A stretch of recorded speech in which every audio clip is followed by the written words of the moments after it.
A ligação veio às 3 da manhã. O toque estridente do celular cortou o silêncio do quarto como uma lâmina, arrancando-me de um sono que já não vinha fácil há meses. Minha mão tateou o criado mudo no escuro, derrubando o copo d'água que sempre deixava ali. O número era desconhecido. Atendi com o coração já acelerado, aquela intuição antiga de que notícias ruins sempre chegam de madrugada. Alô? Minha voz saiu rouca, confusa. Senhora Beatriz Nogueira? A voz masculina do outro lado era grave, profissional, urgente. Sim, sou eu. Aqui é o Sargento Oliveira, da Polícia Militar de Guarujá. Senhora, seu marido, Rodrigo Nogueira, sofreu um acidente grave na rodovia dos imigrantes. Precisamos que a esposa venha ao Hospital Municipal imediatamente para reconhecimento e autorização de procedimentos. É urgente. Sentei na cama. A luz do abajur revelou o quarto vazio, a cama grande demais para uma pessoa só. O armário dele entreaberto com roupas que não eram mais usadas. Respirei fundo e deixei o silêncio pesar por alguns segundos. Então respondi, com uma calma que surpreendeu até a mim mesma. Sargento, meu marido está viajando a trabalho em São Paulo há 3 dias. Com a amante dele, na verdade. O nome dela é Vanessa Cardoso, e eles devem estar hospedados no hotel onde ele sempre a leva, o Renaissance. Se precisam de alguém para reconhecê-lo, sugiro que liguem para ela. O número dela deve estar no celular dele. Salvo como vê, ele nunca foi muito criativo para esconder as coisas. O silêncio do outro lado durou eternos 5 segundos. Ouvi vozes abafadas, alguém questionando algo, papéis sendo folheados. Senhora. A voz do policial voltou, desta vez menos firme, mais hesitante. A senhora precisa vir agora.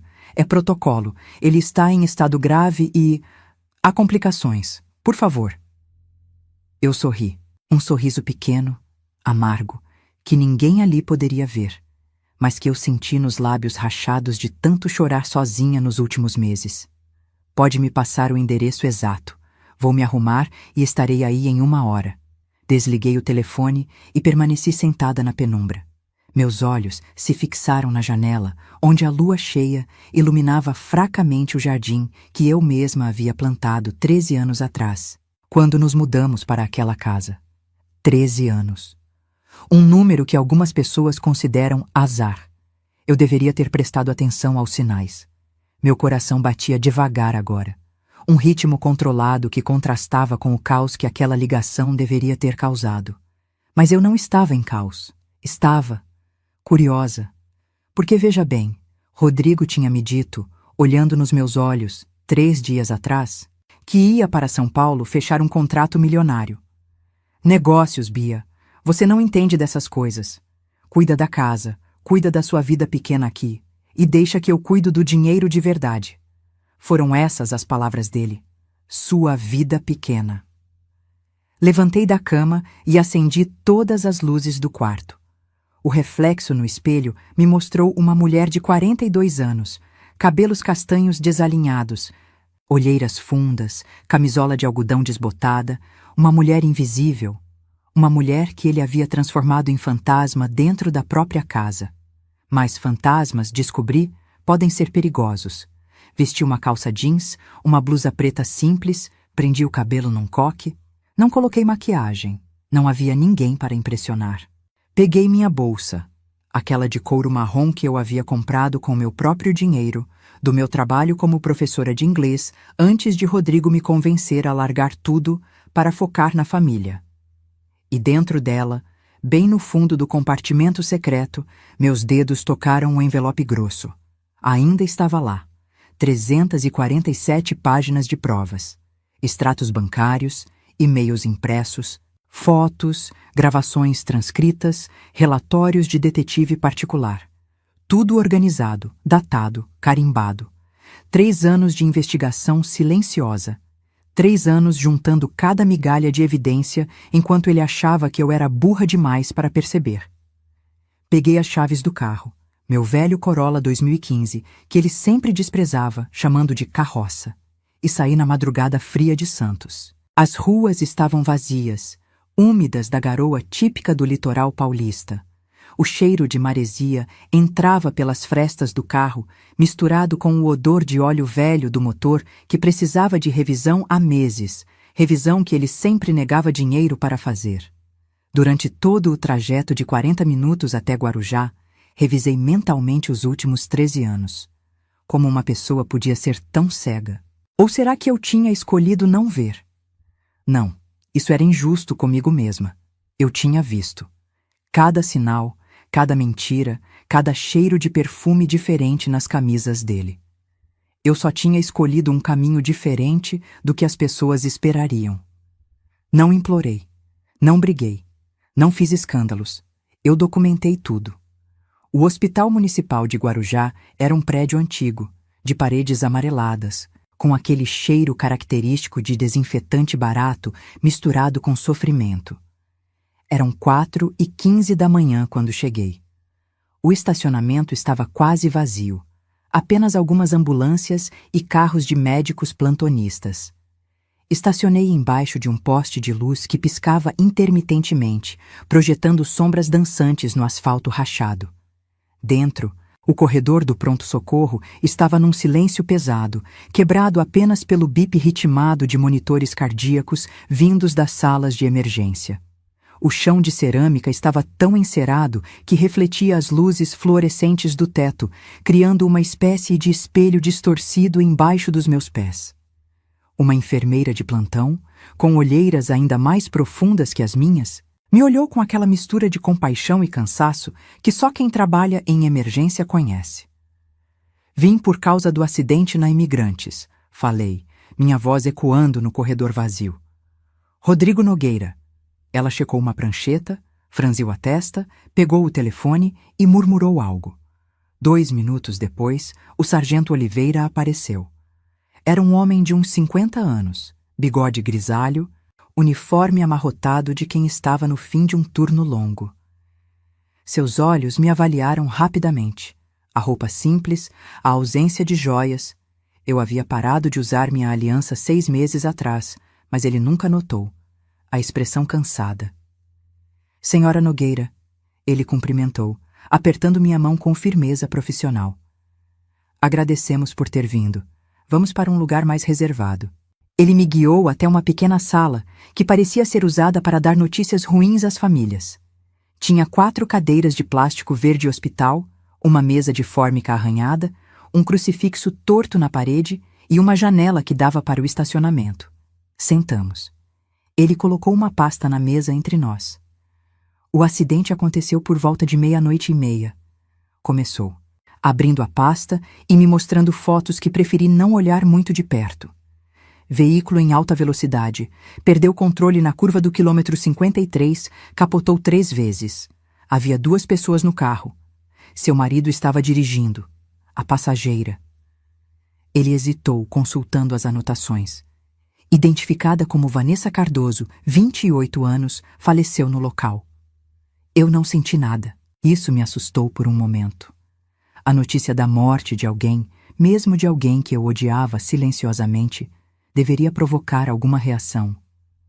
Mas havia apenas um vazio, como se meu coração tivesse desenvolvido uma carapaça tão grossa que mais nada pudesse penetrar. E meu marido? Perguntei, minha voz neutra. Grave, mas estável, traumatismo craniano, fraturas múltiplas, hemorragia interna. Ele está na UTI. Os médicos conseguiram estabilizar, mas as próximas 48 horas são críticas. Ele fez uma pausa. Mas há algo que preciso perguntar, senhora. Quando checamos os documentos dele, encontramos algumas inconsistências. Que tipo de inconsistências? O sargento puxou um saco plástico transparente de dentro da pasta. Dentro dele, reconheci a carteira de couro marrom de Rodrigo, manchada de sangue. A identidade dele confere, o CPF confere. Mas havia também isto. Ele colocou outro saco plástico na mesa. Meu estômago apertou. Era uma aliança de ouro branco. Mas não a aliança dele. A aliança dele tinha uma inscrição interna que eu conhecia de cor. R&B 1503-2012, Amor Eterno. Esta não tinha inscrição nenhuma. Era lisa, nova, sem nenhum arranhão ou marca de uso. Estava na mão direita dele, explicou o sargento. A aliança de casamento normalmente vai na esquerda, correto? Correto. Minha garganta estava seca. Posso ver? Ele passou o saco.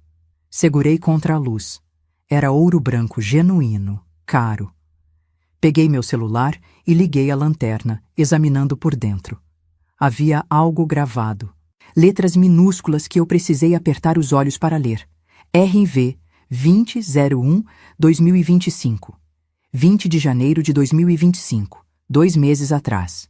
Tem mais, disse o sargento, claramente desconfortável. Ele puxou outro documento. Encontramos isto na carteira dele, junto com a identidade. Era um cartão de visita. Design minimalista, papel de alta gramatura. Li o texto. Cartório especial, Casamentos Civis Expressos, São Paulo, SP. No verso, uma data e hora anotadas à mão. 20/01/2025, 15, confirmado. A sala girou levemente. Sentei-me melhor na cadeira de plástico que rangeu sob meu peso. O ar-condicionado antigo da sala fazia um barulho de motor gripado, um zumbido constante que de repente parecia alto demais. Rodrigo tinha se casado com ela, enquanto ainda era casado comigo. Senhora, a senhora está bem? A voz do sargento parecia vir de longe. Quer água? Posso chamar alguém? Balancei a cabeça, respirando devagar, controlando a onda de... O que era aquilo? Raiva? Não, era algo mais frio, era clareza. A última peça do quebra-cabeça que eu precisava. Tem mais alguma coisa que eu precise saber? Perguntei. Minha voz saindo mais firme do que eu esperava. O prontuário dele aqui no hospital. O sargento hesitou novamente. Quando os paramédicos o trouxeram, a carteira estava com essa aliança e aquele cartão. Por protocolo, eles preencheram o prontuário com as informações de emergência. O nome de contato em caso de emergência no celular dele era Vanessa Cardoso, como esposa. Então era isso. No papel, no hospital, oficialmente naquele momento, Vanessa era a esposa. Eu era. O quê? Um erro administrativo? Um fantasma do passado? Uma nota de rodapé? Mas quando checamos os documentos oficiais, verificamos que ele é legalmente casado com a senhora desde 2012, continuou o policial. Por isso insistimos na ligação. Legalmente, a autorização para procedimentos médicos é sua. Levantei-me. Minhas pernas tremiam um pouco, mas consegui ficar em pé. Alisai a calça jeans, ajustei a alça da bolsa no ombro. Aquela bolsa que guardava 347 páginas que documentavam exatamente o tipo de homem que Rodrigo Nogueira realmente era. Quero ver o prontuário completo, falei. Quero cópias de tudo. Relatório do acidente, documentos encontrados com ele, registro de entrada no hospital. Tudo. O sargento piscou, surpreso com a frieza na minha voz. Senhora, isso é possível, mas terá que solicitar formalmente ao hospital e... Sargento Oliveira. O interrompi, olhando diretamente nos olhos dele. Meu marido claramente estava vivendo uma vida dupla, cometendo bigamia, o que é crime previsto no artigo 235 do Código Penal, pena de 2 a 6 anos de reclusão. Agora ele está incapacitado em uma UTI e eu sou a esposa legal dele. Preciso dessas informações não apenas para decisões médicas, mas também para proteger meus direitos. Tenho certeza de que o senhor entende a gravidade da situação. Ele assentiu lentamente. Havia algo no meu tom. Não era histeria, não era desespero. Era a voz de alguém que tinha um plano e sabia exatamente o que estava fazendo.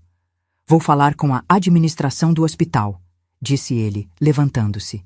Mas a senhora precisará de autorização judicial para algumas coisas. E quanto aos procedimentos médicos imediatos do seu marido, preciso que assine aqui. Ele colocou um papel na frente de mim. Autorizações para cirurgias, transfusões, procedimentos de emergência. Olhei para aquelas linhas onde minha assinatura daria aos médicos o poder de salvar a vida de Rodrigo. A caneta estava pesada na minha mão. Pensei em não assinar.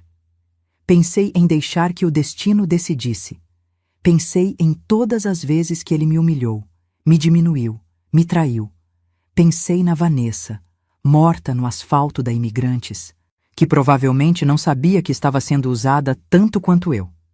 Mas então pensei em algo mais importante. Vingança morta não é vingança. É ausência. É vazio. E eu tinha planos muito melhores para Rodrigo Nogueira do que simplesmente deixá-lo morrer. Assinei cada linha com meu nome completo: Beatriz Helena Tavares Nogueira. O sobrenome que ele tinha insistido que eu adotasse, dizendo que famílias de verdade compartilham nomes. Agora, aquele sobrenome seria a corrente que o prenderia a mim, enquanto eu desmantelava tudo que ele tinha construído sobre mentiras. Quero ver ele, falei, guardando minha cópia dos documentos na bolsa. Senhora, ele está inconsciente e... Eu quero ver meu marido, sargento. Ele concordou com a cabeça e me levou pelos corredores frios do hospital. Subimos 2 andares por uma escada de emergência que cheirava a mofo e cigarro escondido. A UTI ficava no 3º andar, uma porta dupla de vidro fosco com uma placa vermelha. Entrada restrita, apenas pessoal autorizado. Uma enfermeira nos recebeu. Ela tinha uns 30 anos, rosto cansado. Scrubs azuis manchados de café. 5 minutos, ela avisou, entregando-me uma máscara cirúrgica e me fazendo passar álcool gel nas mãos. Ele está sedado, não vai responder. A UTI era uma sala ampla, dividida em boxes por cortinas verde-água desbotadas. O cheiro de desinfetante era opressor, misturado com algo metálico que eu identifiquei como sangue. Monitores apitavam em ritmos diferentes, criando uma sinfonia macabra de batidas cardíacas alheias. O box de Rodrigo era o 3º à esquerda. A enfermeira afastou a cortina e ali estava ele. 13 anos de casamento e eu nunca o tinha visto tão quebrado. O rosto estava inchado, roxo, com cortes suturados que cruzavam a testa e a bochecha esquerda.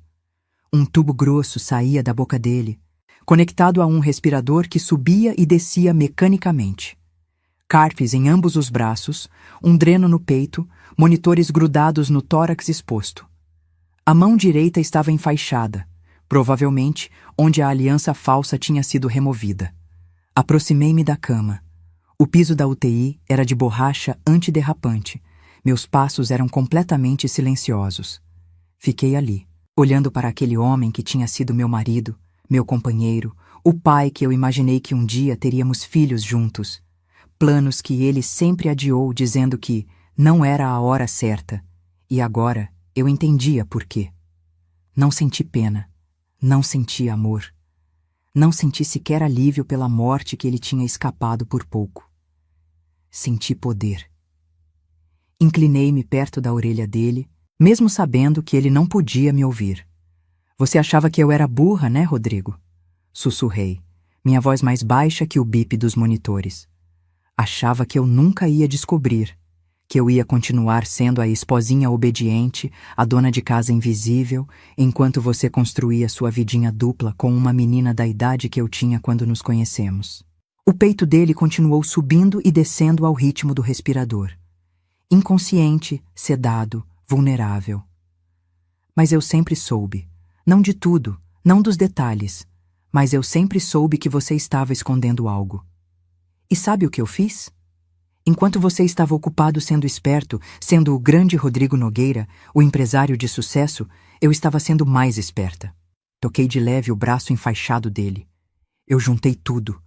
Cada centavo que você desviou da nossa conta conjunta. Cada mentira que você contou. Cada viagem de negócios que era na verdade escapada com ela. Cada empresa fantasma que você abriu. Cada sonegação de imposto. 3 anos, Rodrigo. 3 anos documentando cada crime seu. Endireitei-me. Ajustei a máscara no rosto. Você vai acordar. Os médicos disseram que você tem chances.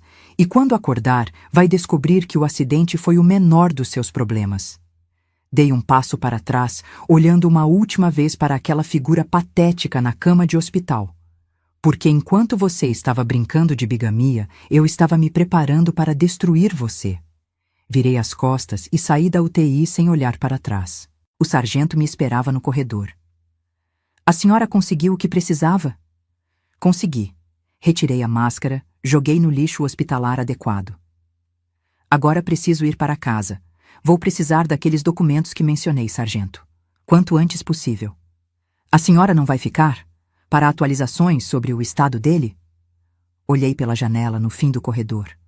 O sol estava começando a nascer, pintando o céu de Guarujá com tons de laranja e rosa. Um novo dia, literalmente. Deixem meu número nos registros, respondi. Se houver alguma mudança crítica, podem me ligar, mas agora eu tenho outras coisas a resolver. Saí daquele hospital com passos firmes. O ar da manhã estava fresco, salgado, carregado de promessas. No carro, antes de ligar o motor, peguei meu celular. 7 chamadas não atendidas e 15 mensagens de um número que eu conhecia bem.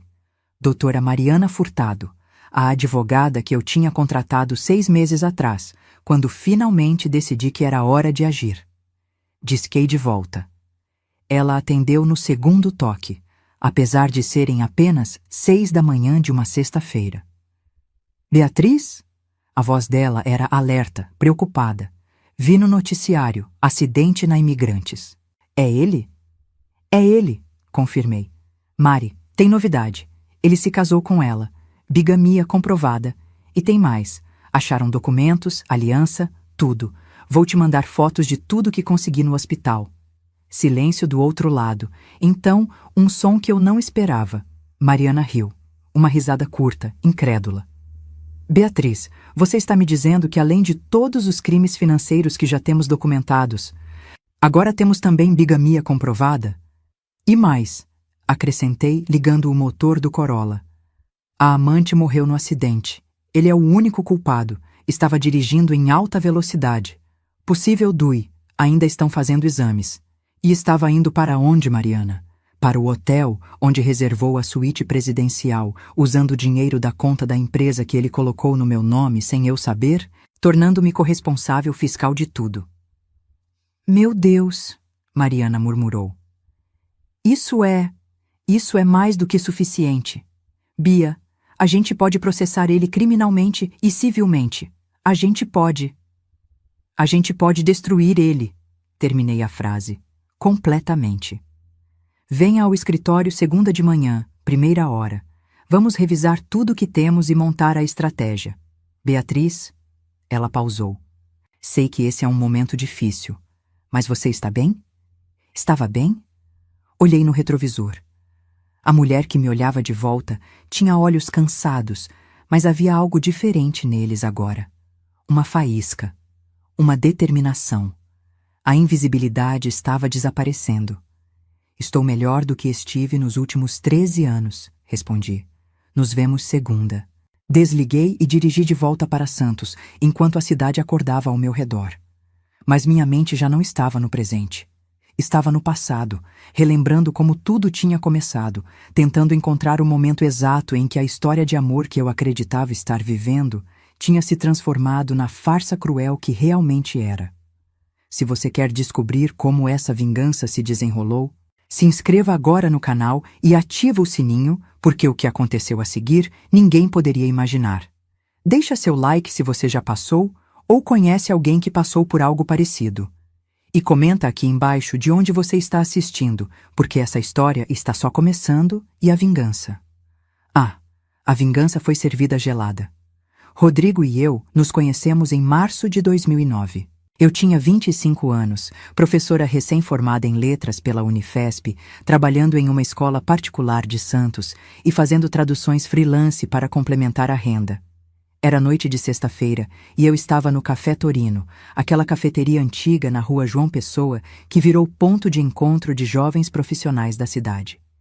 Eu estava sozinha, corrigindo provas de inglês no laptop, um chocolate quente já frio ao meu lado. Ele entrou com 2 amigos, rindo alto, o tipo de homem que ocupava espaço apenas por existir. Alto, ombros largos, cabelo negro bem cortado, terno sem gravata. Aquele tipo de beleza masculina que vem acompanhada de uma confiança inabalável. Nossos olhos se encontraram por acidente quando ele passou pela minha mesa. Ele sorriu. Eu voltei para minhas provas, sentindo as bochechas esquentarem. 10 minutos depois, ele estava puxando a cadeira em frente à minha. Desculpa interromper, disse, com aquele sorriso que eu viria a conhecer tão bem, charmoso, um pouco arrogante, totalmente ciente do próprio efeito. Mas não consigo me concentrar na conversa com meus amigos quando tem uma mulher linda corrigindo provas no canto da cafeteria. Sou Rodrigo. Rodrigo Nogueira. Eu deveria ter percebido ali, na forma como ele assumiu que eu queria ser interrompida, que ele esperava ser bem recebido, que não passou pela cabeça dele que eu pudesse simplesmente não estar interessada. Mas eu era jovem, estava sozinha em uma cidade onde tinha poucos amigos além dos colegas de trabalho. E ele era atraente. Não apenas fisicamente. Ele tinha aquela energia de alguém que estava indo lugares, fazendo coisas, vivendo uma vida maior. Beatriz, me apresentei, fechando o laptop. E não são provas, são redações. Ensino inglês. Professora, ele disse, como se isso fosse a coisa mais fascinante do mundo. Deve ser gratificante moldar mentes jovens. Era uma linha clichê, mas o jeito como ele disse, inclinando-se ligeiramente para frente, mantendo contato visual, fez parecer genuíno. Conversamos por 2 horas. Ele me contou que tinha 29 anos, trabalhava como gerente de contas em uma empresa de logística, tinha a ambição de abrir seu próprio negócio um dia. Perguntou sobre meus sonhos, algo que ninguém tinha me perguntado há muito tempo. Quero escrever, confessei, surpresa com minha própria honestidade. Não apenas ensinar literatura, mas criar. Tenho um romance pela metade em casa, abandonado há meses. Por que abandonado? Ele parecia genuinamente interessado. Dei de ombros. Medo de não ser boa o suficiente. Falta de tempo. As desculpas usuais. Ele pegou minha mão através da mesa. Um gesto ousado que deveria ter me feito recuar, mas não fez. Pessoas que têm talento de verdade sempre têm medo. É o medo que te diz que importa. Você vai escrever esse livro, Beatriz. Eu sei. Saímos daquela cafeteria às 11 da noite, trocamos números, marcamos um jantar para o sábado seguinte. Quando cheguei em casa, um apartamento minúsculo de um quarto que eu dividia com uma colega de faculdade, flutuei até o quarto, caí na cama e fiquei olhando para o teto com um sorriso idiota no rosto. Era assim que contos de fadas começavam, certo? O primeiro ano foi mágico. Ele me levava para restaurantes que eu nunca teria coragem de entrar sozinha. Viajamos para o Rio para um fim de semana, conheci os pais dele, seu Arnaldo e Dona Cleusa, moradores de um sobrado tradicional no bairro da Vila Matias, família de classe média estabelecida, respeitável. Eles foram cordiais comigo, embora eu sentisse que Dona Cleusa me achava jovem demais, simples demais para o filho dela. Rodrigo propôs namoro em junho, depois de 3 meses saindo juntos. Pediu em um cruzeiro pelas ilhas próximas a Santos, com um pôr-do-sol perfeito e champanhe barata, mas na época pareceu o momento mais romântico da minha vida. Eu disse sim sem hesitar. O namoro durou 2 anos. Foram bons anos. Ele subia na empresa, conseguiu uma promoção para gerente regional. Eu continuava dando aulas, mas as traduções freelance ficavam cada vez mais raras. Ele não gostava quando eu trabalhava à noite em casa. Dizia que aquele era nosso tempo, que dinheiro não era problema. Foi sutil, a forma como ele foi me afastando das minhas ambições. Nunca um "não faça isso", mas sempre um "você precisa mesmo?" Ou "não seria melhor se a..." Meu romance? Ficou esquecido em uma pasta no computador. Minhas amigas? Aos poucos paramos de nos encontrar. Ele sempre tinha um programa melhor, um jantar importante, um evento da empresa onde ele precisava que eu fosse como acompanhante. Ficamos noivos em janeiro de 2012. Ele pediu durante uma viagem a Campos do Jordão, ajoelhado na frente da lareira de um hotel romântico, com um anel de diamante que deve ter custado o salário de 3 meses dele. Liguei para minha mãe chorando de felicidade. Ela estava feliz também, mas sua voz tinha uma ponta de preocupação. Você tem certeza, Bia? Vocês se conhecem há tão pouco tempo. Mãe, são quase 3 anos. A gente se conhece sim. Conhecer o que alguém mostra Não é a mesma coisa que conhecer quem alguém é, ela disse. E eu revirei os olhos, pensando que ela estava sendo dramática demais. Eu devia ter ouvido minha mãe. Casamos em março de 2012, um casamento de tamanho médio no Clube 15, 150 convidados. Vestido comprado em promoção que ainda assim custou R$ 6.000, que meu pai ajudou a pagar. Lua de mel em Cancún, 7 dias de tudo incluído. Fotos perfeitas na praia turquesa. Voltamos para Santos e nos mudamos para uma casa alugada no Embaré. 3 quartos, 2 banheiros, quintal pequeno. É temporário, Rodrigo prometeu. Em 2 anos a gente compra nossa própria casa. Você vai ver. 3 meses depois de casados, ele começou a pressionar para que eu largasse o emprego. Bia, você está cansada demais. Trabalha o dia inteiro, chega em casa exausta. Mal temos tempo juntos. Meu salário dá para os 2 agora e vou conseguir aquela promoção para diretor em breve. Foca na casa, no nosso lar. Quando tivermos filhos, você vai querer estar presente, não vai? Filhos. Esse era sempre o argumento final. Eu queria filhos. Ele sabia disso. Tinha usado essa vontade como isca desde os primeiros meses de namoro, pintando quadros de fins de semana em família, crianças brincando no quintal, jantares ao redor da mesa. Resisti por 6 meses, mas ele era persistente. E aos poucos, meu emprego na escola foi ficando mais difícil.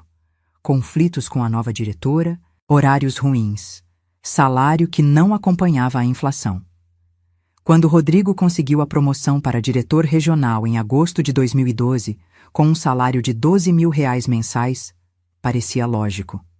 Largaria o emprego, ficaria um tempo cuidando da casa, escreveria meu livro, e quando tivéssemos filhos, eu já estaria em casa para cuidar deles. Pedi demissão em setembro de 2012. Foi assustador e libertador ao mesmo tempo. Pela primeira vez em 7 anos, desde que comecei a faculdade, eu não trabalhava. Acordava quando queria, passava o dia arrumando a casa, que não precisava de tanta arrumação assim, tentava escrever, as palavras não vinham. Preparava jantares elaborados que Rodrigo comia distraído enquanto checava e-mails no celular. Vamos começar a tentar, ele disse uma noite, 6 meses depois que eu larguei o emprego. Março de 2013, nosso primeiro aniversário de casamento. Um filho. Você não está trabalhando, é a hora perfeita. Tentamos, mês após mês. Nada acontecia. Fui ao ginecologista. Estava tudo bem comigo. Sugeri que ele fizesse exames também. Não precisa, ele descartou. É só questão de tempo. Relaxa, não fica ansiosa. Isso atrapalha. 1 ano tentando. 2 anos. Minha ansiedade crescia. Rodrigo parecia cada vez menos interessado, sempre cansado, sempre com dor de cabeça, sempre com alguma desculpa. Comecei a suspeitar que o problema não era comigo, não era biológico. O problema era que ele não queria realmente. Mas eu não disse nada, porque naquela altura, 2015, 3 anos de casamento. Eu já estava tão pequena dentro daquela casa, dentro daquele casamento, dentro da minha própria pele, que minha voz tinha sumido. Foi também em 2015 que Rodrigo abriu sua própria empresa, RM Nogueira, Logística e Transportes. Ele tinha juntado dinheiro, conseguido investidores, alugado um galpão no distrito industrial. Estava radiante, energético, passando 16 horas por dia trabalhando. Eu raramente o via. Quando o via, ele estava irritado, estressado, me culpando por pequenas coisas. A casa não estava limpa o suficiente, o jantar estava sem sal, eu tinha esquecido de pagar uma conta. Você não faz nada o dia inteiro, Bia. Só fica em casa. A mínima que você pode fazer é cuidar das coisas direito. Comecei a notar as mensagens. Ele deixava o celular pela casa, e ele apitava constantemente. Nomes femininos. Juliana do RH. Paula da contabilidade. Vanessa, fornecedor. Sempre explicações profissionais. Eu tentava acreditar. Em 2017, Dona Cleusa morreu. Câncer de pâncreas, rápido e brutal. Rodrigo herdou a parte dela da casa de Vila Matias, que foi vendida por R$ 400.000, divididos entre ele e o irmão. 200 mil para Rodrigo. Dinheiro que ele investiu integralmente na empresa sem consultar-me. É nossa empresa, Bia, nossa segurança financeira. Você não entende de negócios. Em 2018, ele começou a viajar constantemente. São Paulo, Rio, Belo Horizonte. Sempre fechando contratos, sempre expandindo. A empresa estava indo bem, ele dizia. Os lucros estavam crescendo. Mas o dinheiro que chegava em casa parecia sempre apertado. Eu usava um cartão de crédito corporativo para as compras do supermercado, para minhas roupas raras, para tudo. É mais fácil para a contabilidade, ele explicou. Tudo registrado na empresa. Eu não entendia de negócios, lembra? Então confiei. Foi em janeiro de 2020 que eu conheci Clarice. Clarice tinha sido minha colega na época da faculdade. Uma das poucas amizades que tinha conseguido manter, apesar dos esforços de Rodrigo de me isolar. Ela era advogada especializada em direito empresarial e de família. Trabalhava em um escritório pequeno, mas bem conceituado em Santos. Nos encontramos por acaso no supermercado, ela com o carrinho cheio, eu com apenas alguns itens. O quanto eu podia comprar sem que Rodrigo reclamasse do valor na fatura do cartão corporativo. Bia. Ela me abraçou com entusiasmo genuíno. Eu mal lembrava como era ser abraçada por alguém que não fosse obrigado. Faz quanto tempo? Como você está? Como está o Rodrigo? Conversamos ali mesmo entre os corredores de massas e enlatados. Ela percebeu. Não sei como. Mas pessoas treinadas em perceber sinais de abuso conseguem ver o que está escondido. A forma como eu olhava ao redor constantemente, como se esperasse ser flagrada fazendo algo errado. Como minhas roupas eram velhas, desbotadas. Como eu não tinha aliança na mão, tinha perdido peso nos últimos anos de ansiedade, e ela tinha ficado folgada, e quando sugeri comprar uma nova, Rodrigo disse que era desperdício de dinheiro. Bia, Clarice disse, segurando meu braço gentilmente. Você está bem? De verdade? E foi ali, no corredor do Pão de Açúcar, sob as luzes fluorescentes frias, rodeada por prateleiras de produtos de limpeza, que eu comecei a chorar. Não um choro dramático, alto, mas lágrimas silenciosas que escorriam sem parar, como se uma barragem tivesse finalmente rompido. Ela me levou para o estacionamento, me fez sentar no carro dela, me entregou lenços de papel e esperou que eu conseguisse falar. Eu não sei o que aconteceu com minha vida, sussurrei. Eu tinha planos, eu ia escrever, eu ia ser alguém, e agora eu sou nada. Ele me transformou em nada. Bia, escuta, Clarice disse. Sua voz era firme, mas gentil. Você não é nada. Você está em uma situação que te fez acreditar isso, mas você pode sair. Sempre pode sair. Como? Eu não tenho dinheiro, não tenho emprego, larguei tudo por ele. Como eu saio? Clarice pegou uma caneta e escreveu um número no verso de uma nota fiscal que estava no porta-luvas. Esse é meu número de celular particular. Liga para mim quando você estiver pronta. Não importa se for daqui a uma semana ou daqui a 5 anos. Quando você estiver pronta para sair, ou mesmo que só estiver pronta para conversar, liga para mim. Eu te ajudo. Guardei aquele papel como se fosse um salva-vidas. E foi exatamente o que ele se tornou. Só que eu não liguei logo. Porque tinha medo. Medo do desconhecido. Medo de não conseguir sobreviver sozinha. Medo de que Rodrigo estivesse certo e eu realmente não fosse capaz de nada. Então fiz algo diferente. Comecei a prestar atenção.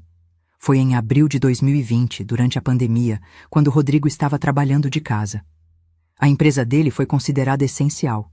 Então as operações continuaram, mas ele passava mais tempo no escritório improvisado na sala. Eu levava café, lanches, e ele mal me olhava. Sempre em videochamadas, sempre em planilhas, sempre digitando freneticamente.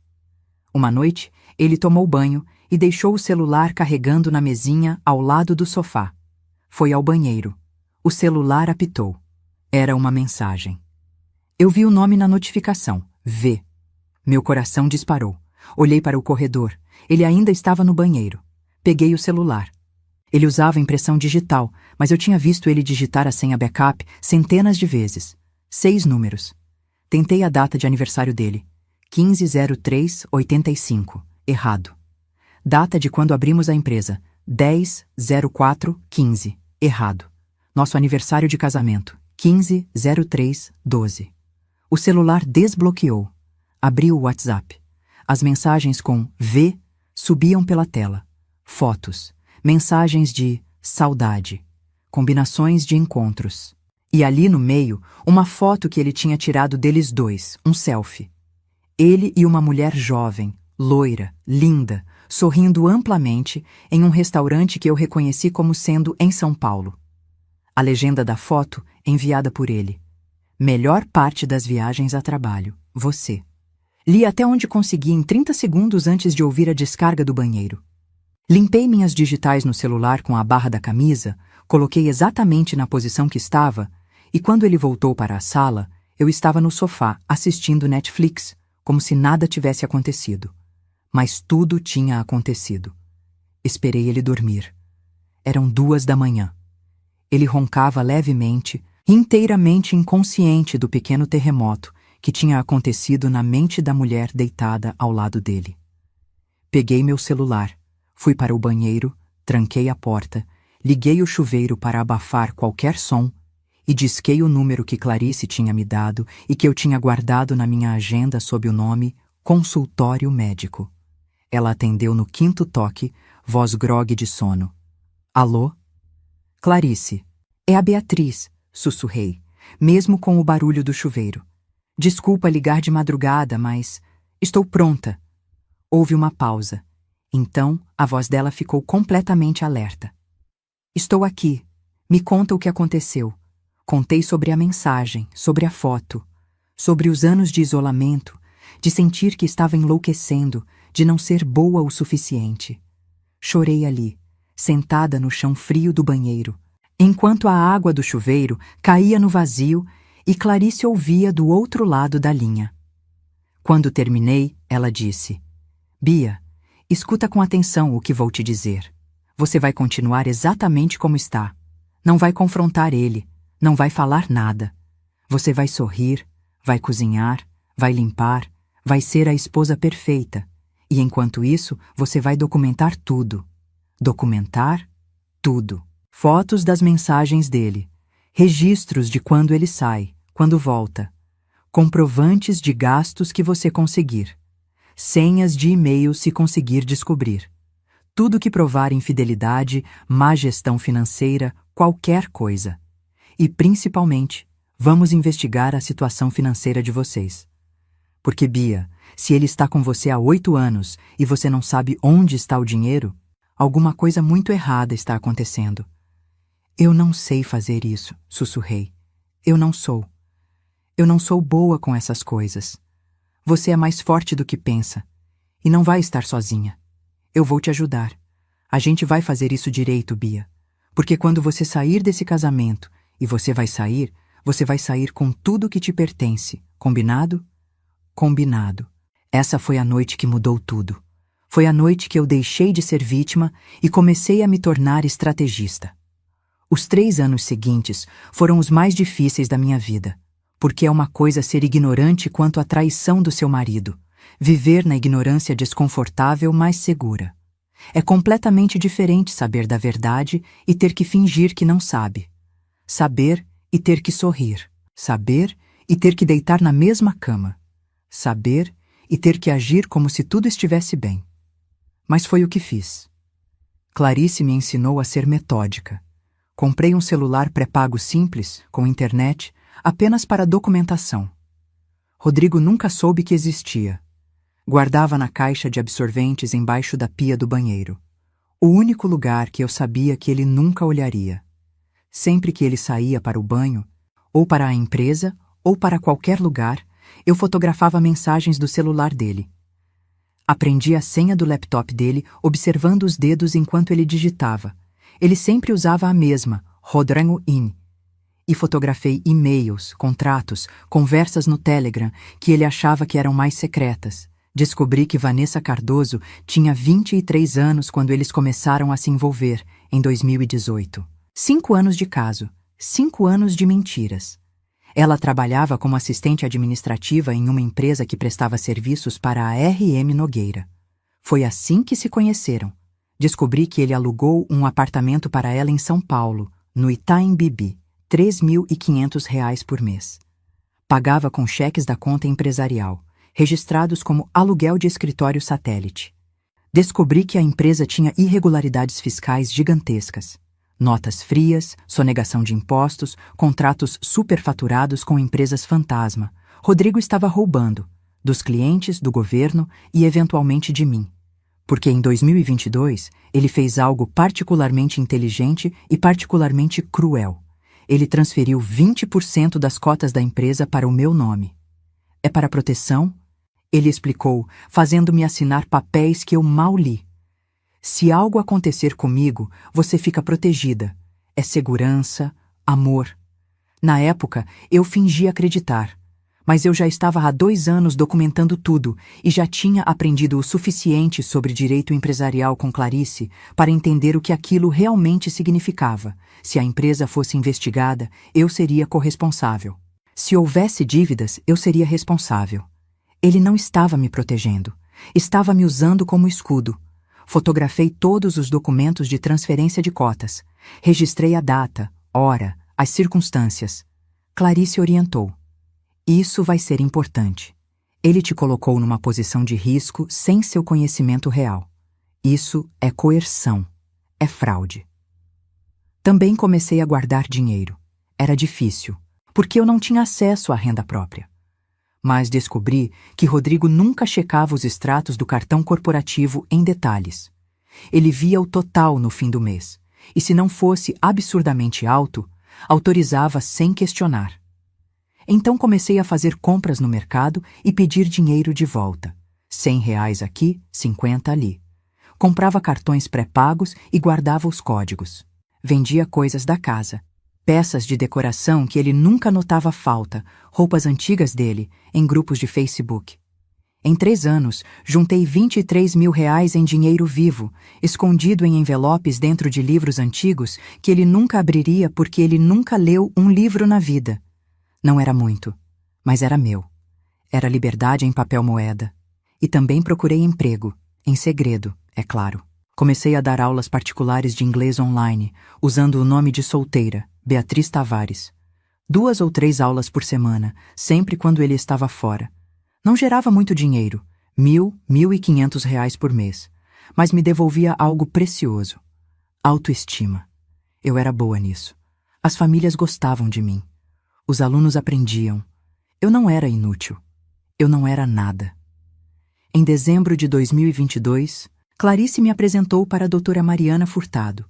Mariana era sócia em um escritório especializado em direito de família e crimes financeiros. Ela aceitou me ajudar mediante um acordo de honorários contingentes. Ela só receberia quando eu ganhasse algo de Rodrigo no divórcio. Beatriz, vou ser direta. Mariana disse na nossa primeira reunião, em um café discreto longe do centro de Santos. Com tudo que Clarice me mostrou, com toda a documentação que você juntou, você não tem apenas um caso de divórcio. Você tem casos criminais. Bigamia, se ele de fato casou com essa Vanessa. Sonegação de impostos, fraude empresarial, apropriação indébita se ele usou dinheiro da empresa para fins pessoais. Você tem munição para destruir esse homem. Eu não quero destruir, murmurei. Eu só quero sair. Mariana colocou a mão sobre a minha. Bia, ouve. Homens como ele não deixam mulheres como você saírem facilmente. Ele vai lutar, vai mentir, vai manipular, vai tentar usar o sistema contra você. Se você só pedir o divórcio, ele vai arrastar isso por anos, vai esconder bens, vai te deixar sem nada. Mas se você tiver o que eu tenho planejado, ele não vai ter escolha a não ser aceitar seus termos. Que termos? Ela sorriu. Não era um sorriso gentil. Era o sorriso de um predador que tinha encontrado a presa perfeita. Metade de tudo. Compensação financeira por anos de contribuição não reconhecida. Reparação por colocar você em risco legal com a empresa. E dependendo do que mais encontrarmos, pode ser até mais. Passei os 6 meses seguintes trabalhando intensivamente com Mariana.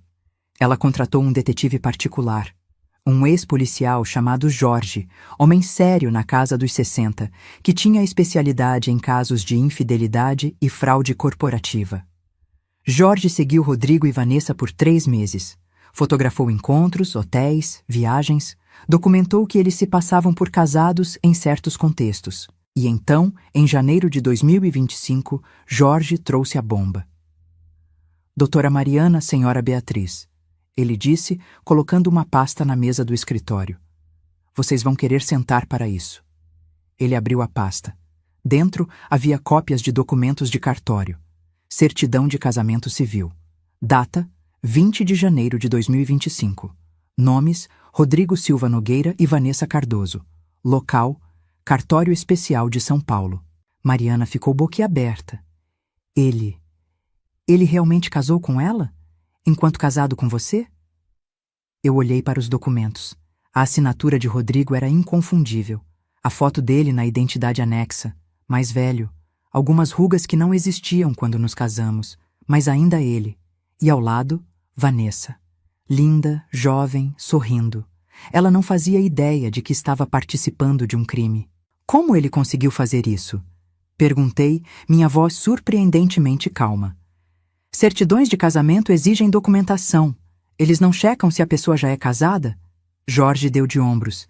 Deveriam, mas existem cartórios que fazem vista grossa mediante pagamento extra. Especialmente esses cartórios expressos que prometem casamento no mesmo dia. Provavelmente, ele pagou alguém para não checar o sistema. Isso é perfeito, Mariana disse, e havia verdadeira alegria na voz dela. Beatriz, isso é absolutamente perfeito. Bigamia é crime inafiançável. Com isso, mais toda a documentação de fraude empresarial, nós temos ele completo. Completamente. Então ela parou e me olhou. A questão é, o que você quer fazer? Porque eu posso entrar com divórcio litigioso amanhã, incluir todas as acusações criminais e transformar a vida dele num inferno. Ou você pode esperar o momento certo. Um momento onde você tenha ainda mais vantagem. Que momento seria esse? Mariana se inclinou para trás na cadeira. Vou ser sincera, não sei. Mas às vezes o universo entrega oportunidades. E quando entregar, você precisa estar pronta. Guardei aquela informação como guardei tudo nos últimos 3 anos. Silenciosamente, estrategicamente, esperando. Nunca imaginei que a oportunidade viria na forma de um telefonema às 3 da manhã falando de um acidente na Imigrantes. Mas veio. E enquanto dirigia de volta para casa naquela sexta-feira de manhã, com o sol nascendo sobre o oceano, com o envelope de provas na minha bolsa pesando como vingança materializada, eu soube que o momento tinha chegado. Segunda-feira, 9 da manhã, eu estava no escritório de Mariana. Ela tinha preparado café forte. Íamos precisar. E tinha espalhado na mesa de reunião todos os documentos que tínhamos acumulado em 3 anos. Pareciam páginas de um romance de crime, exceto que era tudo real. Tudo documentado, tudo comprovável. Como ele está? Mariana perguntou, servindo café em 2 xícaras de porcelana. Estável. Saiu da sedação ontem, domingo. Está consciente, mas confuso. Os médicos disseram que o traumatismo craniano causou alguma desorientação temporária. Ele não lembra do acidente com clareza. E você foi visitá-lo? Assenti. Sábado à tarde. Ele me olhou como se tivesse visto um fantasma. Literalmente. Acho que esperava acordar e ver a Vanessa. Quando viu que era eu, o pânico nos olhos dele. Tomei um gole do café, que estava escaldante, mas bem-vindo. Foi satisfatório. Ele disse algo? Bia, eu posso explicar. Essas foram as primeiras palavras dele.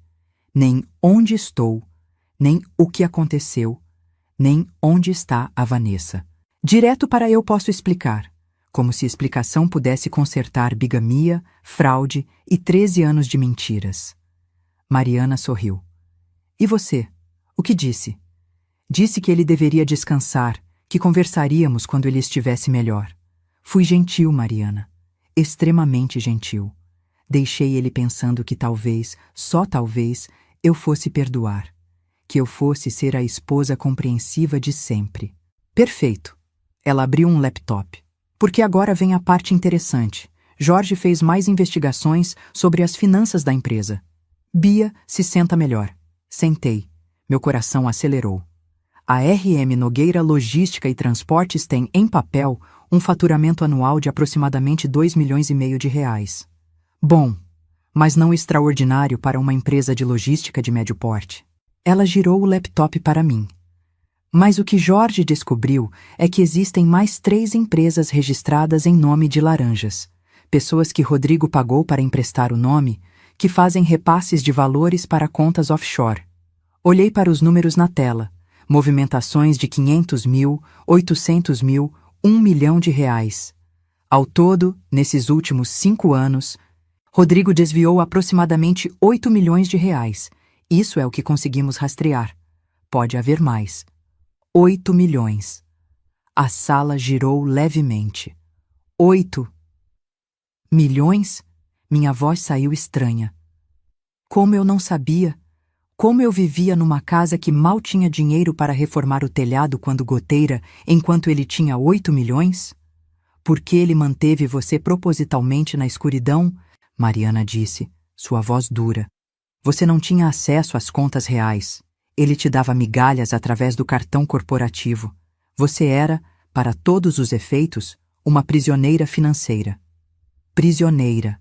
A palavra ecoou. Era exatamente isso que eu tinha sido. Onde está esse dinheiro agora? Consegui perguntar. Espalhado. 3 contas nas Ilhas Cayman, 2 em paraísos fiscais no Panamá. Imóveis comprados sob nomes corporativos, 2 apartamentos em São Paulo, 1 em Florianópolis. E tem algo mais. Ela abriu outra aba no navegador. O apartamento onde a Vanessa morava não estava alugado. Rodrigo comprou para ela 350 mil reais à vista em 2022. Está no nome dela. 350 mil. Enquanto eu guardava dinheiro trocado de mercado para juntar 23 mil em 3 anos. Então, o que fazemos? Perguntei. Entramos com divórcio? Denunciamos os crimes? Ambos, mas estrategicamente. Mariana pegou uma caneta e começou a escrever num bloco. Primeira fase. Entramos com divórcio litigioso alegando adultério comprovado, apropriação indébita de bens comuns e colocação da cônjuge em risco legal através da transferência forçada de cotas empresariais. Pedimos meação de todos os bens, incluindo os que estão escondidos, mais compensação por dano moral e patrimonial. Segunda fase. Simultaneamente, entregamos dossiê completo à Receita Federal com todas as provas de sonegação e evasão fiscal. Eles vão congelar as contas, investigar e possivelmente processar criminalmente. Terceira fase. Entramos com queixa-crime de bigamia. Esse é simples. Temos certidão de casamento dele com você, certidão de casamento dele com Vanessa.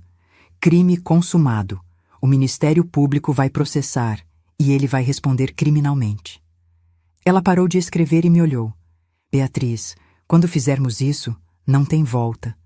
A vida dele vai implodir. A empresa vai ser investigada e provavelmente fechada. Ele vai perder tudo: dinheiro, reputação, liberdade. Pode ir preso. Você tem certeza disso? Porque ainda dá tempo de fazer um divórcio normal, amigável, onde você pega uma parte menor, mas evita escândalo. Pensei em 13 anos, em sonhos abandonados, em noites chorando sozinha no banheiro, em me sentir invisível, inútil, nada. Em ele casando com outra mulher enquanto eu estava em casa, esperando ele voltar das viagens de negócios. Tenho certeza, respondi, minha voz firme. Faz tudo. Mariana sorriu. Então vamos começar. Os próximos 4 dias foram um turbilhão. Mariana e sua equipe prepararam petições, organizaram anexos, montaram cronologias. Jorge entregou o dossiê para a Receita Federal através de um contato que ele tinha. Protocolamos a ação de divórcio numa quinta-feira à tarde. Rodrigo recebeu a notificação na sexta-feira, ainda no hospital. Ele tinha tido alta da UTI para um quarto regular na quarta anterior. Estava fisicamente melhor, mas os médicos tinham recomendado mais alguns dias de observação. Eu não estava lá quando o oficial de justiça entregou os papéis. Mas Mariana estava, posicionada estrategicamente no saguão do hospital com Jorge, observando de longe. Ela me ligou 20 minutos depois. Bia, Você precisava ver a cara dele, ela disse, e havia alegria genuína na voz. Ele abriu o envelope, começou a ler, e foi como assistir um homem envelhecer 10 anos em 10 segundos. Ele gritou pela enfermeira, pediu telefone, tentou me ligar, acho. Olhei para meu celular. 15 chamadas perdidas de Rodrigo. 20 mensagens. Não li nenhuma. Ele vai tentar falar com você, Mariana alertou. Vai implorar, vai ameaçar, vai prometer mudar. Não atende. Qualquer coisa que precise comunicar, comunica através de mim. Entendido? Entendido. Mas ele não desistiu fácil. No sábado, apareceu na porta de casa, ou melhor, apareceu de muletas, com o braço engessado, trazido por um Uber, porque o carro dele estava destruído e ele não podia dirigir. Tocou a campainha às 10 da manhã. Eu estava preparada. Tinha mudado as fechaduras na quinta à noite. Por orientação de Mariana, isso era legal, já que a casa estava alugada no meu nome também, e eu tinha direito de garantir minha segurança. Olhei pelo olho mágico. Ele estava pálido, suando, claramente com dor, segurando as muletas com dificuldade. Não abri a porta. Falei através dela. Rodrigo, você recebeu os papéis. Qualquer comunicação deve ser feita através da minha advogada. Bia, pelo amor de Deus, abre essa porta, ele gritou, batendo com a mão livre. A gente precisa conversar. Isso tudo é um mal-entendido. Mal-entendido é quando você confunde o horário de um encontro. Bigamia não é mal-entendido, é crime. Eu não casei com ela. Bia, juro, aquilo foi. Foi uma cerimônia simbólica. Não valeu de nada. Foi só para fazer ela feliz. Ri. Um som duro, sem humor. Tem certidão de casamento, Rodrigo. Assinada, carimbada. Registrada em cartório. Você cometeu bigamia. Silêncio. Então, outra tática. A voz dele ficou suave, quase chorosa. Bia, eu sei que estraguei tudo. Sei que não tenho desculpa. Mas eu te amo. Sempre amei. Ela foi um erro, uma fraqueza. Mas você é minha esposa de verdade. A gente pode superar isso. Por favor, não joga 13 anos fora assim. Você jogou 13 anos fora quando começou a me trair, me mentir, me usar como laranja da sua empresa e casar com outra mulher. Eu não estou jogando nada fora. Estou apenas finalmente me livrando do lixo. Pensa nos nossos planos. Ele estava quase gritando agora, desespero real na voz. Nos filhos que íamos ter, na casa que íamos construir. Planos que você nunca pretendeu cumprir. Rodrigo, você me enrolou por anos sobre ter filhos porque você não queria filhos comigo. Você queria me manter ocupada, presa, enquanto vivia sua vida de verdade com outra pessoa. Bati na porta de leve, mais para fazer barulho do que qualquer outra coisa. Agora sai da minha propriedade antes que eu ligue para a polícia por invasão. Bia, sai, agora. Ouvi os passos dele se afastando, o som das muletas no chão de pedra da entrada. Olhei pela janela e vi ele entrando no Uber, o rosto contorcido de raiva e algo mais, medo. Medo genuíno do que estava por vir. Na segunda-feira seguinte, a Receita Federal bateu na porta da empresa dele. Levaram computadores, arquivos, prenderam o contador. O escândalo foi imediato. Clientes começaram a cancelar contratos. Fornecedores exigiram pagamentos pendentes imediatamente. Em 3 dias, a RM Nogueira Logística estava efetivamente falida. E então veio o melhor. Seu Arnaldo, o pai de Rodrigo, me ligou. Beatriz, ele disse, a voz pesada. Pode me dar 5 minutos do seu tempo? Só 5 minutos pessoalmente. Contra o conselho de Mariana, aceitei. Marcamos num café neutro no centro de Santos. Ele chegou pontualmente, um homem de 70 e poucos anos, cabelo totalmente branco, terninho simples, mas bem cuidado. Parecia ter envelhecido décadas desde a última vez que o vi. Sentamos. Ele pediu café. Ficamos em silêncio até o garçom trazer. Eu não sabia. Foram as primeiras palavras dele. Não sobre nada. Não sobre a Vanessa. Não sobre ele casar com ela. Não sobre a empresa ter irregularidades. Rodrigo. Eu criei ele melhor que isso. Ou pelo menos achava que tinha criado. Esperei. Não era minha função confortá-lo. Cleusa, Minha esposa gostava de você. Ele continuou, mexendo o café que provavelmente não ia beber. Ela sempre dizia que você era boa demais para ele. Eu discordava na época. Achava que ela estava sendo exigente demais. Mas ela sabia. Mães sempre sabem. Ele finalmente me olhou. Beatriz, sei que não tenho direito de pedir nada, mas tem um favor que preciso te pedir, não por ele, mas por mim. Que favor? O dinheiro que ele herdou da Cleusa, os 200 mil que ela deixou para ele quando morreu. Ele investiu na empresa, então tecnicamente está lá, misturado com tudo. Quando fizerem a divisão dos bens, quando a justiça liquidar tudo. Ele pausou, os olhos úmidos.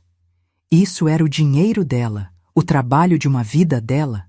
Sei que não posso pedir que você abra mão da sua parte de nada, mas se houver uma forma de, se sobrar algo, aquele dinheiro especificamente não ir para ele, mas talvez ser doado ou ir para a caridade, qualquer coisa menos voltar para as mãos dele.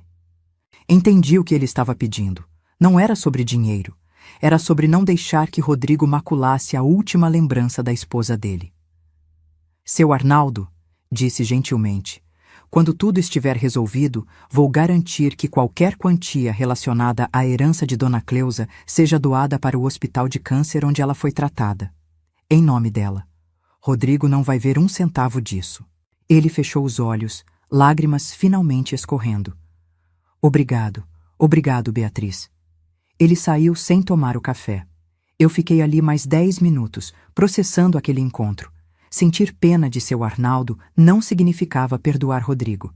Significava apenas reconhecer que as ações dele tinham machucado mais pessoas além de mim. O processo foi longo. 3 meses de idas e vindas, de advogados de Rodrigo tentando negociar, de ele tentando esconder mais bens, de a justiça encontrando tudo mesmo assim. A acusação de bigamia foi aceita pelo Ministério Público. Rodrigo ia responder criminalmente. A defesa dele tentou alegar que ele estava confuso, que tinha trauma cerebral do acidente, que não sabia o que estava fazendo quando casou com Vanessa. Mas as datas não mentiam. O casamento foi 2 meses antes do acidente. Ele estava perfeitamente são quando cometeu o crime. Em junho, chegamos a um acordo. Rodrigo não tinha mais forças para lutar.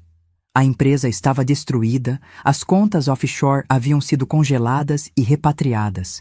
Ele respondia a 3 processos criminais. Ele aceitou os termos. Eu ficaria com metade de todos os bens recuperados, incluindo os 8 milhões que ele tinha escondido, que se tornaram 6 após impostos, penalidades e multas da Receita. 3 milhões para mim. A casa onde vivíamos seria vendida e eu ficaria com toda a quantia. Ele pagaria compensação por danos morais, 500 mil reais.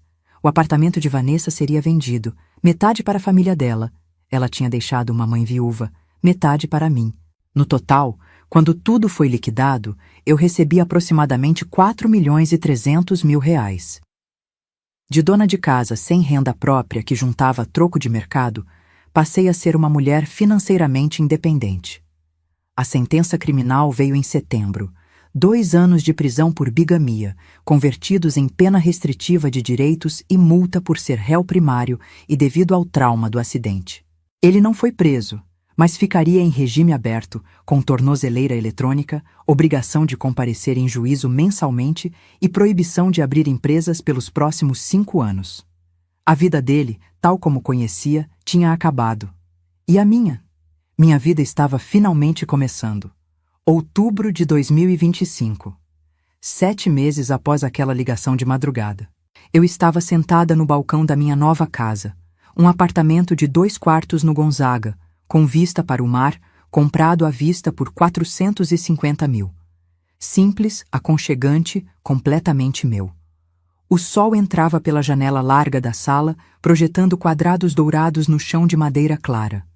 Tinha um laptop aberto na mesa de jantar.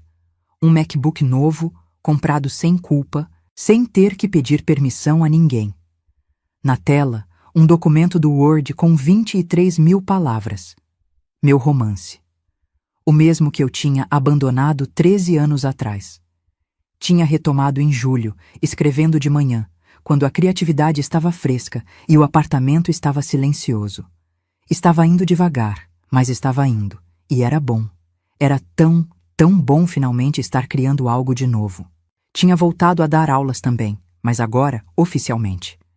Abri um pequeno CNPJ, Beatriz Tavares, aulas e traduções. Tinha 15 alunos regulares, 3 contratos de tradução de longo prazo com editoras. Gerava uma renda mensal de 8 a 10 mil reais. Não precisava do dinheiro.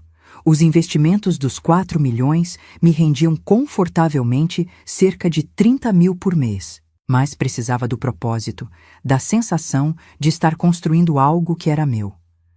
O telefone tocou. Era Clarice. Bia, ainda estamos de pé para jantar amanhã?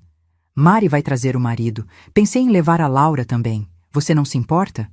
Claro que não. Vai ser bom ver todo mundo. Você está bem? Falando sério. Olhei ao redor do meu apartamento. As paredes que eu mesma tinha pintado de um tom suave de cinza. Os móveis que eu tinha escolhido, cada peça. As plantas na varanda que eu regava toda manhã. A estante cheia de livros que eu finalmente tinha tempo de ler. Estou bem, Clá. Estou realmente bem. Não era mentira. Algumas noites ainda eram difíceis. Algumas noites eu acordava pensando em 13 anos perdidos, em quem eu poderia ter sido se não tivesse encontrado Rodrigo naquela cafeteria em 2009. Terapia estava ajudando. 2 vezes por semana com uma psicóloga excelente que me ajudou a entender que eu não era culpada, que ter confiado não fazia de mim burra, que recomeçar aos 42 anos não era tarde. E ele? Clarice perguntou, hesitante. Você sabe de algo? Sim, eu sabia. Não porque eu procurava, mas porque Santos era uma cidade pequena demais e as pessoas amam fofoca. Rodrigo estava morando num apartamento minúsculo no Embaré, alugado. Trabalhava como entregador de aplicativo. A tornozeleira eletrônica permitia que ele circulasse pela cidade, mas não saísse de Santos. O pai tinha cortado relações com ele. Os amigos tinham desaparecido. Ele estava sozinho, quebrado, financeiramente, socialmente, emocionalmente. Parte de mim sentia algo que poderia ser confundido com pena. Mas não era pena. Era apenas reconhecimento de que karma é real, e ele tinha recebido exatamente o que mereceu. Sei que ele está vivo e pagando por tudo que fez, respondi. É tudo que preciso saber. Bem, então te vejo amanhã. E Bia, estou orgulhosa de você. Sério. Desligamos. Olhei de novo para o documento no laptop. O cursor piscava expectante na linha em branco. Tinha tanto ainda para escrever. Não só no romance, mas na vida. Respirei fundo, o cheiro de maresia entrando pela janela aberta, misturado com o café fresco que tinha acabado de fazer. Posicionei os dedos no teclado e comecei a escrever.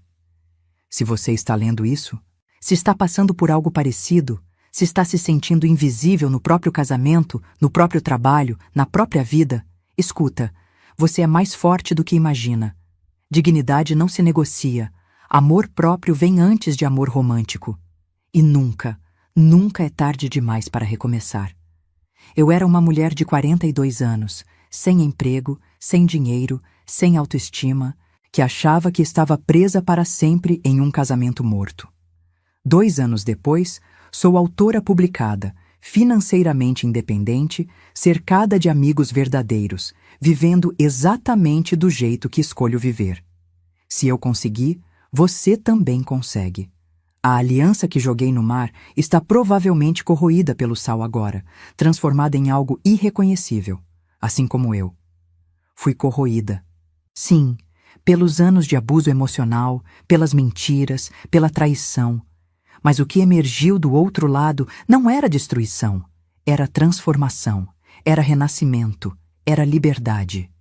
E liberdade, descobri, vale cada lágrima derramada, cada noite em claro, cada momento de terror em deixar o conhecido e abraçar o incerto. Hoje, 3 anos quase após aquela ligação de madrugada, acordo toda manhã neste apartamento com vista para o mar, faço meu café, sento na varanda e agradeço.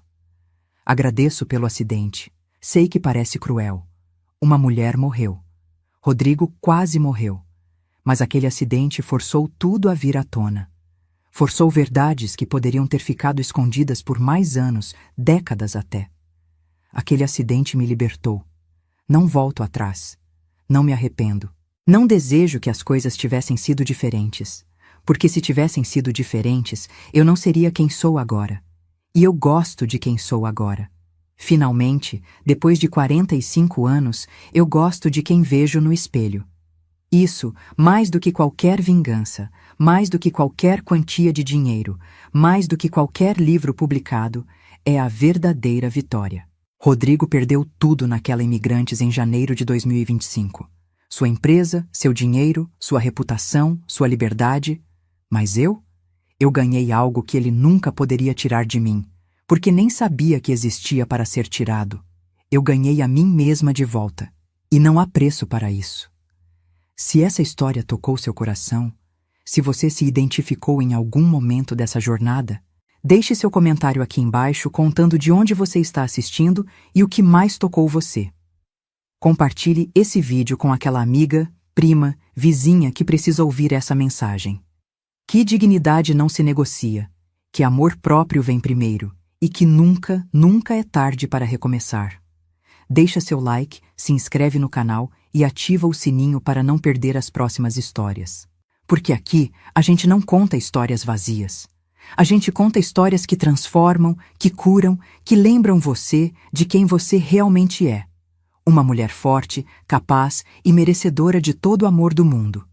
Um abraço apertado no seu coração. E lembre-se, você é mais forte do que imagina. Até a próxima.